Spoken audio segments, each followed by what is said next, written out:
And now, your go-to source for year-round fantasy hockey advice, DFS, and betting coverage. This is NHL Fantasy on Ice, presented by Skip, the official food delivery app of the NHL. It is hard to believe, but we essentially hit the midway point for another fantasy hockey season. Brought to you by our good friends over at Skip. It's time for another episode of NHL Fantasy on Ice, Week 14, Waiver Wire Edition. Nick Alberga joined alongside Jake Hahn. What's going on, Jake? Not too much, Nick. It's crazy how quickly we got here to the halfway point. And, you know, this is the second half. Now we got to get serious. We got to ramp things up, get into fantasy playoffs. We got PD on board, as always, today. We got Leboff coming up for the betting segment as well. And as always, this episode is brought to you by Skip. Skip to the good part and get groceries, meals, and essentials delivered right to your door on Skip. Jake, let's not bury the lead. I celebrated a couple years ago when Team Canada won the World Juniors. We talked about it last year. There's so many future fantasy files who played in that tournament, namely for the United States. I'm excited for that, but well-earned tournament victory for them. There's a couple I'd like on my roster right now. If they're willing to just come to the NHL, we can get them over. There's a couple guys on that U.S. team, man. They've got a lot of skill. And hey, it was a fun weekend. I know Canada got bounced. For us Canadian hockey fans, they got bounced early, but I really enjoyed the games over the weekend. We had a few OT games, and who doesn't love OT in the gold medal game, Nick? I will say I would prefer it not to be 3-on-3. And I said this even when Canada won gold in 3-on-3 a couple of years ago as well. Not a huge fan of that in a gold medal game. U.S. completely dominated that 3-on-3. It was only a matter of time before they were going to score a goal. The IHF has its own mind and feel of how hockey should be played. I'll just leave it at that. Leave it there. We've talked about this ad nauseum in Canada for years, how you could decide a tournament like that, 3-on-3 style, but I digress. We move on. So I've tasked both Jake and Pete with giving me some midway mark analysis, if you will. Biggest player surprise, biggest player disappointment, biggest team surprise, biggest team disappointment. The sample size is long enough where we have some deliberations on that front. Jake, so we'll start with you. Start with the player aspect, boys. Biggest player surprise for you, Jake, is who? Well, I got a couple options. I mean, there's been some really nice surprises. I felt like this was the most difficult to maybe narrow it down to just one or two players, but I'm going to go with Kirill Marchenko of the Columbus Blue Jackets here. Nick, this was just not a player that was really on my radar. I think if I was looking at Columbus, I was probably looking at a couple of other guys before I got to his name, and now we're looking at a guy who's a point-per-game player, and we're going to be asking the question now going into next year's season, assuming he keeps it up the rest of this year. Okay, where do we draft him? Is this for real? Was this just a blip, like a career type season? So Kirill Marchenko for me has been my most pleasant surprise this year. I like a good pick. The year of Kirill continues, I think, in the National Hockey League. I'm going to stick in Columbus with this, guys. I'm going with Zach Werenski, ranked just outside the top 100 entering the season. He's played 40 games, has 12 goals, 45 points. He's on pace, Jake, for 25 goals and 93 points. How long have we been waiting for this type of production from Zach Werenski for? Years. I can't think of how many times I've had Werenski on my radar, and whether it's injuries or just poor play, it just never seems to work out. And this year, I mean, he was on my short list as well, Nick. So we're kind of, in lockstep on this one. I was looking at a couple Columbus Blue Jackets. He's been amazing. And I think right now, as it stands, you'd have to give him serious consideration, at least to be on the Norris ballot, right? Cale Makar. I mean, now Quinn Hughes is banged up. Does that maybe open up a spot if he misses a lot of time? I think Werenski's got to be firmly in that conversation right now. Hey, start the campaign, Jake. I actually have a future on Werenski to win the award that I started before the season. Similar to my Kaprizov look, I just took a flyer on Zach Werenski, so I'll take him for the Norris, please, very much. I think at the very least he's in the top three at the moment. Again, Cale Makar is obviously always going to be the guy to beat, and he's just going to be able to put up these crazy numbers. But Werenski is right there with him. I mean, the numbers that this guy is putting up, and I thought maybe early in the season, okay, is this just a good start? But Columbus continues to score a lot of goals. It feels sustainable. We're at the halfway mark, like you said, and he's still keeping it up. So I like your chances there to at least get in the mix. Biggest player disappointment. I'll go first here. Igor Shesterkin.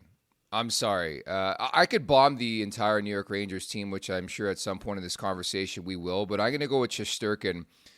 He's been an absolute grenade and now injured for the New York Rangers, but 11-15-1, 3.10, 906, one shutout.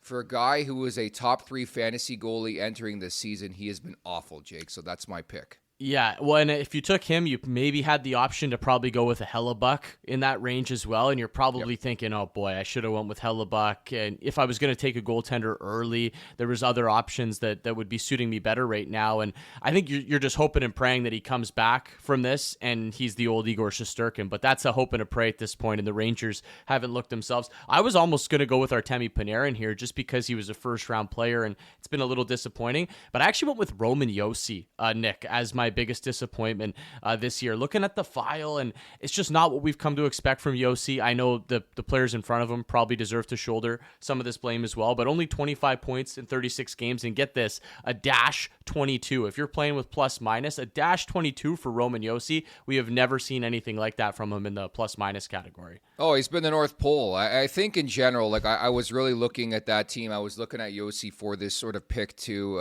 They've been such a massive disappointment in general. Maybe they could have a look here in the second half and produce some value. But in general, Nashville's a team that many fantasy owners are looking at, say, hey, we want a piece of that pie. But if you did, you're in trouble right now, probably. I probably could have just listed the entire roster for this exercise, but instead I singled out Roman Josi, and hey, he's had countless great seasons. We know that he's been a fantasy stud for years, right around that point per game player from the back end, loves to shoot the puck, but I think with the mix of Preds players this year and all these puck dominant guys that like to shoot it, I don't know if maybe that's affected Josi a little bit, and obviously you need your forwards to help you if you're a defenseman to put that puck in the back of the net, and he just hasn't been getting that help this year. Biggest team surprise and biggest team disappointment. I'll give you both of mine right now. I'm going to go with team surprise first. The Washington Capitals for me. They scored the second most goals as a team in the NHL. Six top 100 ranked players right now. Strome, Wilson, McMichael, Ovechkin, Chychrun, and Thompson. And they're a top 5 team in the NHL right now. The Ovechkin chase is just like a sidebar story to this impressive season for Spencer Carberry and company. I had Washington as well. How could you not pick Washington? I mean, from what they're doing, I think if I were to give a shout out to anybody else that was on my short list, though, it is the Ottawa Senators and how things have come together. I don't know if I would call it as much of a surprise, but just something we've been waiting for them to play. I'd still like to see it a bit more consistently, but they were able to manage a really difficult road trip lately. So you work through that, you get some home games on the back end. I like what Ottawa's done, but there's no doubt that the correct answer here is the Capitals. What this team is doing just continues to amaze me. Shout out to Columbus, though, and I think we're going to be in unison for biggest team disappointment, right? Well, there's only two options here. I think there's only two options, but I went with the New York Rangers, Nick. You could go Nashville. You could go Nashville, I think, but I just think for the Rangers, we came into this season, they're a legitimate cup contender. If you pulled up the odds, they're going to be right there at the top. They won the President's Trophy last year. They made the conference final. They came in with more expectations than the Nashville Predators, and they just look terrible this year. They really do. I know they picked up a win on Sunday, but it was against the lowly Chicago Blackhawks, so it's got to be the Rangers, and if it's not the Rangers, I guess you're picking the Preds here. It is the New York Rangers for me, too. Everybody from Panarin, Trocheck, Fox, Kreider, Shesterkin, Kreider and Zibanejad, namely, have become borderline droppable. They've been a black hole for fantasy hockey, and you want offense. They're ranked in the bottom 8 of the NHL in goal scoring right now. You just can't touch the New York Rangers. It's hard to believe they were 2 wins away from going to the Cup final last year. It is very hard to believe how far this team has fallen, right? We watched them in the playoffs last year. Even the early part of this season, Nick, watching some of those games, I went to a game live here in Toronto early in the season. They looked like your regular New York Rangers. Igor looked like himself. He stood on his head. They won that game. They had a great record through, 10 to 15 games this year. And then all of a sudden they just forget how to play hockey. I don't know if I've ever seen anything like it. A team just completely unravel and go from being a legitimate cup contender, one of the top teams in the league, to a team that looks like they're going to miss the playoffs. Guys, just wanted to hop in. Wanted to give a shout out to the Minnesota Wild as a team surprise. Also, Philip Gustafsson, their goaltender, is ranked among the top 5 in standard leagues at the position. So really impressive. Something I didn't see coming. Maybe you could have said it like 2 years ago, but he had a bad season in between. But props to Minnesota for being one of the better teams in the Western Conference after missing the playoffs last year. And then disappointment for me, echoing what you're saying about the Rangers, Chris Kreider, like you're talking about healthy scratch, fourth line usage. This was a guy coming into the season that I thought, based on his category coverage, his goal scoring, his power play prowess, the team he plays for, was a top 30 overall fantasy file, and he's ranked outside the top 200 overall right now and currently banged up. So it just keeps getting worse for those Rangers, like you said. Very alarming, Pete. When you look at that roster, you look at that team, where they go between now and March 7th as well, and just thinking about the fact of where they were, around playoff time last year, where they were in a really good position to potentially win a Stanley Cup, Pete. Yeah, and I was actually thinking back to just a number of months ago when the Rangers swept the Capitals in the playoffs. The Capitals had no trajectory at the time, so definitely most improved team in the past calendar year is Washington, like you said. Dylan Strome, with or without Ovi, is better than a point per game, so really impressive there. Ovi, 19 in 23 games for the goal scoring. That's also a huge surprise, as he was just plummeting in fantasy drafts for whatever reason. But so far this year, Capitals have won both games in the season series and scored 12 goals in 2 games against the Blue Shirts. That's ridiculous, the turnaround. Pretty damn good. And one of the best stories in hockey right now are the Washington Capitals in general. Pete, let's jump into the Week 14 waiver wire list. I think we should start in Toronto with Matthew Knies. Have yourself a weekend. Ooh. Austin Matthews returns, plays 2 games, has a goal and 4 assists, +6, but he played with Knies and Marner, and certainly the biggest beneficiary you probably will find on the waiver wire is Matthew Knies, right?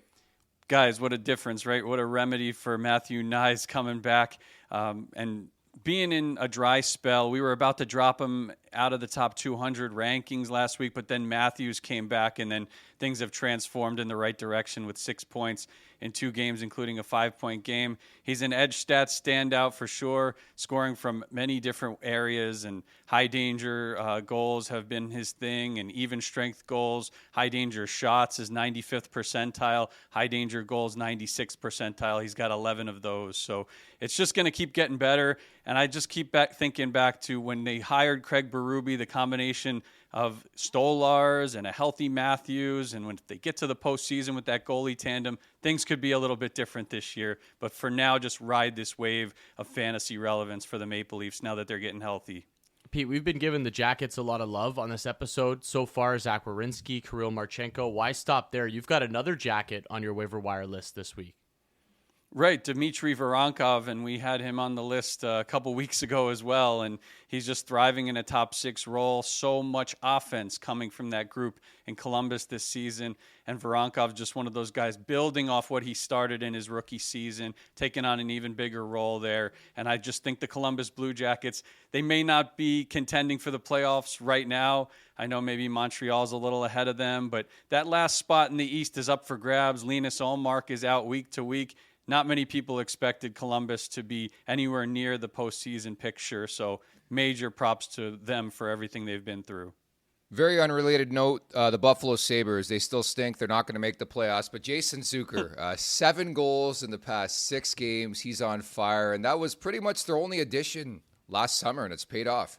He's been really good, and whether he's been on the top line or the third line or anywhere in between, he's the guy that scores the goals that get them those 2-0, 3-0, 4-0 leads, and then they fall off a cliff. I still am in shock for what happened the other night in Colorado. You got to credit the Avalanche for what they've done to the Sabres twice this season.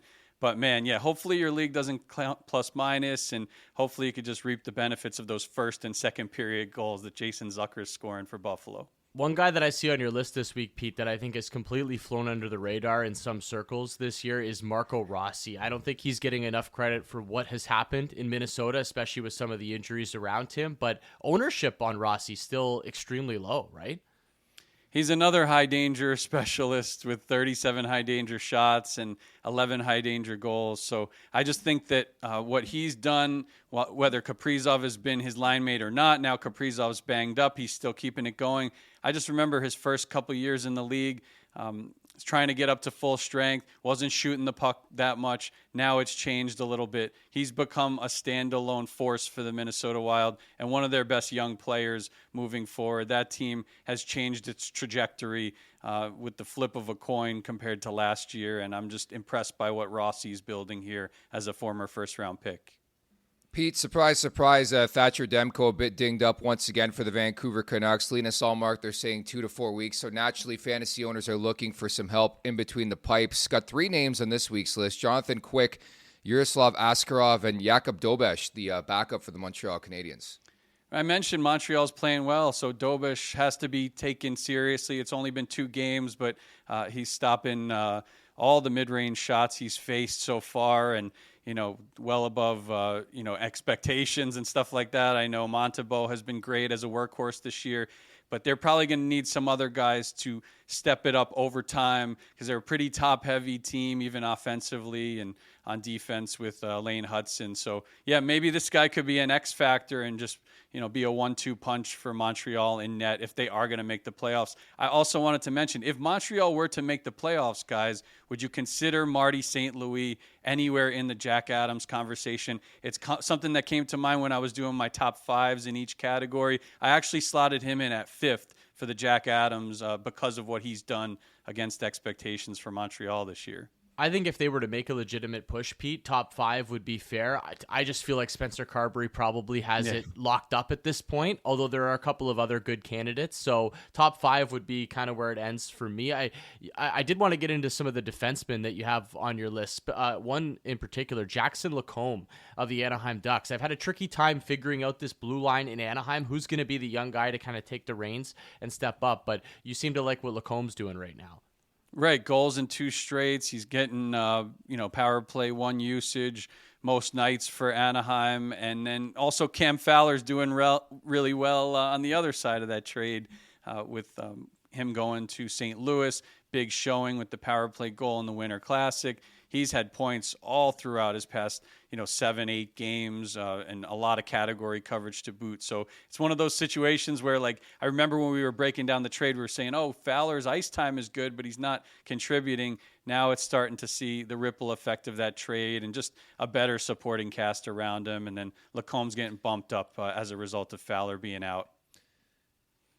Gents, I have a long memory. I know a lot of people gave me specifically some heat for even touting Cam Fowler post-trade from Anaheim to St. Louis. Well, he's got 11 games, 4 goals, 9 points, and he's fantasy relevant again. NHL.com/fantasy for the entire Week 14 waiver wire list.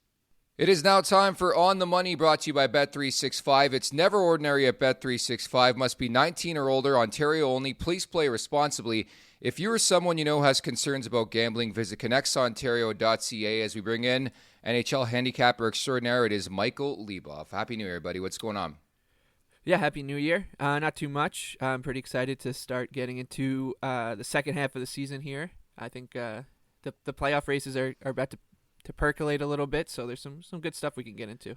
Are you excited about the Detroit Red Wings? 4-1-0 under Todd McLellan, and the most important thing, they're scoring goals again.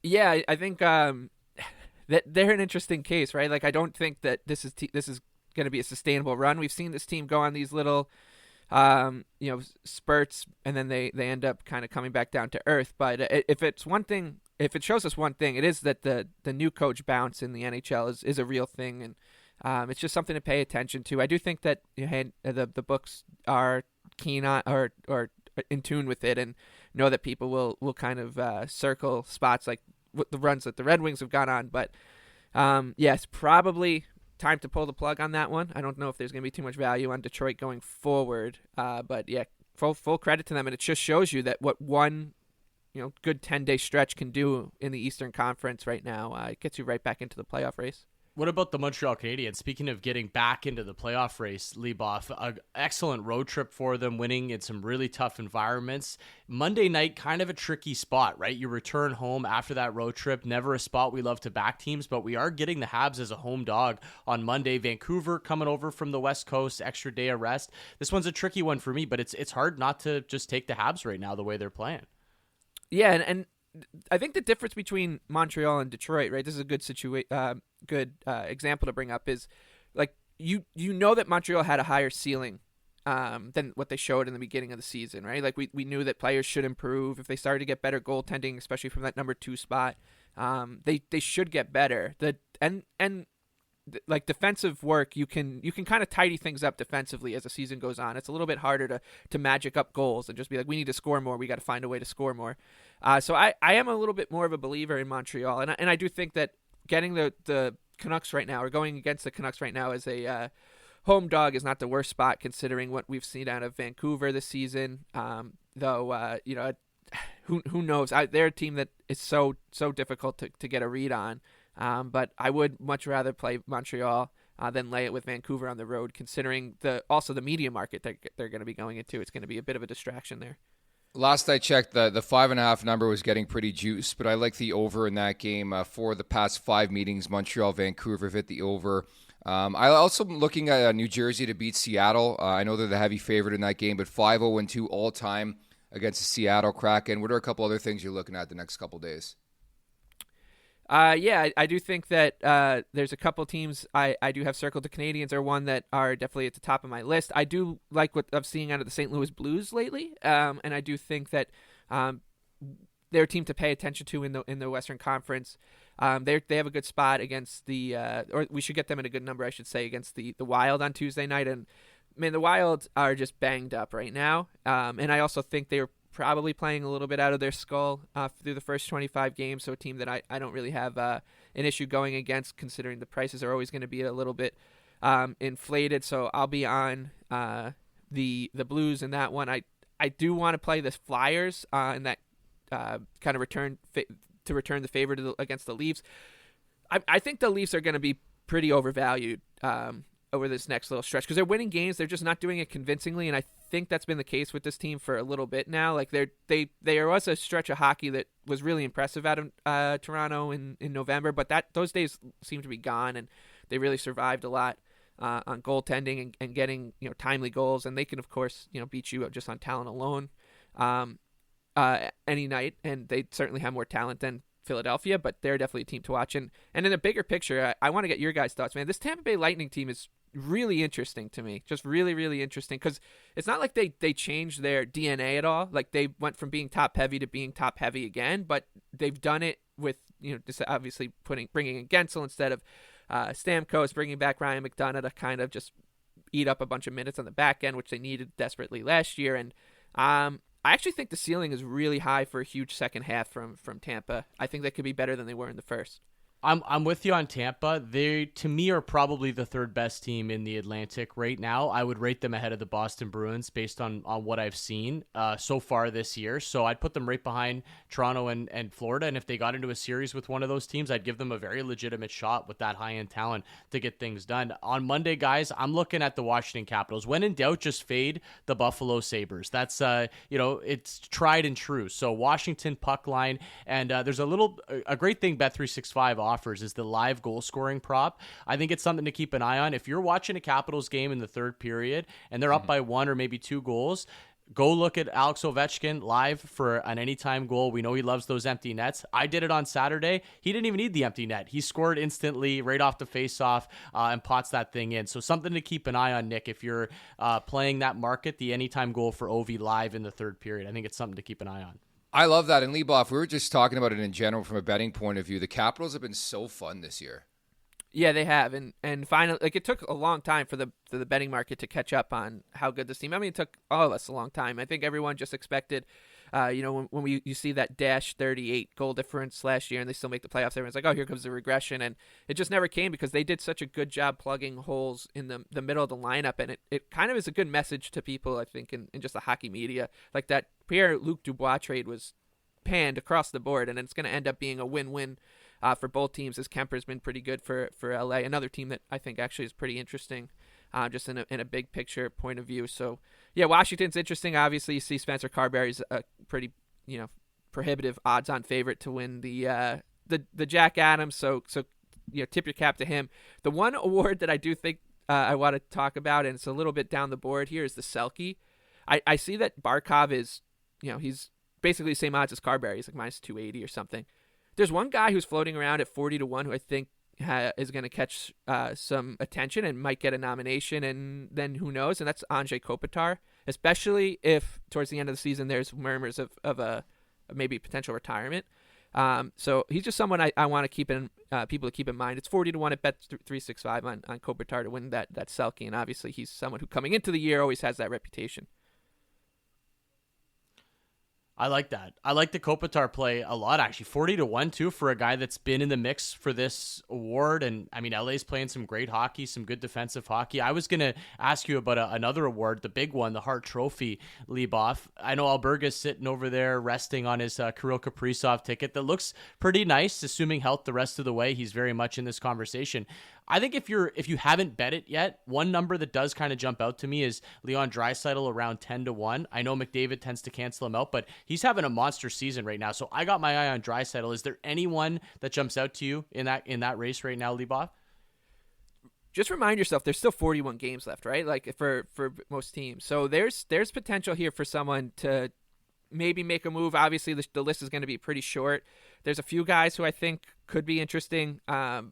Cale Makar at triple digits, if you want to get real, funky with a bet, I think is interesting. I like the Draisaitl shout. If I had to pick somebody from the top 6, that being McDavid, Kaprizov, McKinnon, Hellebuck, Kucherov, and Draisaitl at this point, it would be Leon. He's been awesome. Quinn Hughes at 100-1 is also right there. If he can kind of galvanize this Canucks team and continue putting up the numbers he is, I don't think that he's a bad shout at all, especially with the media market or the media circus that's been following that team. So it does feel like this is a 3-horse race between McDavid, Kaprizov, and McKinnon at this point. At least that's how the books are trying to paint it. But I do think there's cases to be made for a few guys down the board. I mean, if you even want to go as far as Mitch Marner, he's certainly someone who could enter the fray if he continues to play the way he's going. So there's probably more meat to this bone in the Hart Trophy than it looks right now, is how I would put it. Couple more spots I like just to wrap. Edmonton at Boston on Tuesday night. Give me the Bruins money line in that game. Always tight between those two teams. And 4 of the last 6, keep this in mind, have ended in a 3-2 score between those two teams. And Toronto at Philly, I'm going to take the Nylander anytime goal. 7-game goalless drought. He's been on fire for the majority of the season. Hasn't been good as of late. So that could change there for William Nylander of the Toronto Maple Leafs. Leboff, excellent stuff. We'll talk soon. Sounds good. Thanks, guys. Breaking news coming in from Bet365, where every nail-biting overtime win, breakaway, pick 6, 3-point shot, underdog win, buzzer beater, shootout, walk-off, and absolutely every play in between is amazing. From football to basketball and hockey to baseball, whatever the moment, it's never ordinary at Bet365. Must be 19 or older, Ontario only. Please play responsibly. If you or someone you know has concerns about gambling, visit connectsontario.ca, Jake. I might be opening up the old Bet365 and going to bet that Anze Kopitar number that Leboff brought up. That's a nice little number there. It'd be a fun sweat. I think it's something he can hang around the race. And that guy does not get enough respect, Anze Kopitar. I know we both know how great he is. I think he was in the spotlight, obviously, when LA was competing for Stanley Cups and things like that about a decade ago. But playing out in the West Coast, I mean, he is an absolute stud. Very Bergeron-like, to be completely honest. Bergeron got a lot more love, obviously, playing in the East Coast, but Kopitar's the man. He is absolutely the man. Not to be devil's advocate here, not to play devil's advocate, but this time last year, remember how we were feeling about the Los Angeles Kings, Jake, and they fell off a cliff, and they know what's coming up, a first-round matchup with the Oilers, so good luck with that. Yeah, so I've told you this before. I get sucked into the Kings every year. It's like I can't help myself. They play this brand of hockey that I look at, and I go, that's playoff hockey right there. You can lock it down, win 2-1 games, 3-0 games, and then exactly what you said happens. They hook the Oilers in the first round. So if I'm LA, I do everything I can to avoid that first round matchup. Just see a different jersey in the first round. It's got to be tough to look across and see McDavid and the boys every year. Very, very difficult. Just to wrap, here's the schedule for this week, January 6th to 12th. 53 games in total, 4 on Monday, 10 Tuesday, 4 on Wednesday, 10 on Thursday, 5 Friday, 15 on Saturday, and 5 on Sunday. 4-game teams you want to look at on the waiver wire: Anaheim, Carolina, Colorado, Dallas, Minnesota, Ottawa, Pittsburgh, Seattle, Tampa, Vancouver, Vegas, and Washington. 12 teams. And the 2-game teams you want to stay away from, Jake, Nashville and the New York Islanders. Well, Vegas isn't obviously they're a great team. We know that. Can we find some value from maybe some secondary pieces? Remember how great Pavel Dorofeyev was for a while, Nick? It kind of felt, he kind of went in the cooler a little bit, but I think with a nice week coming up, a 4-game week, he did score the other day. And I think he's hovering around 10% ownership, something like that. Maybe it's time to fire him back up and give him a shot this week. I love that. We're pimping our boy Pavel Dorofeyev against once again, I should say, against for the Vegas Golden Knights. So setting up another week, Jake. Coming up on Thursday, we'll have the Week 14 mailbag edition. Also, don't forget to check out NHL Unscripted with Adnan Virk and Jason Demers. Best of 2024 edition is out right now. So, Jake, we'll talk later this week, buddy. Looking forward to it. Love the mailbag. The listeners have been coming through this year with some great questions, so keep them coming, and we'll get to them on Thursday. And if you want as well, hit us up with your biggest surprises, both team and player, biggest disappointments as well. We'll further conversation leading up to Thursday's edition of NHL Fantasy on Ice. Many thanks to producer extraordinaire Phil Constantino. For Jay Kahn, Pete Jensen, and Michael Leboff, I'm Nick Alberga. You've been listening to NHL Fantasy on Ice, delivered by Skip. Skip to the good part and get groceries, meals, and essentials delivered right to your door on Skip.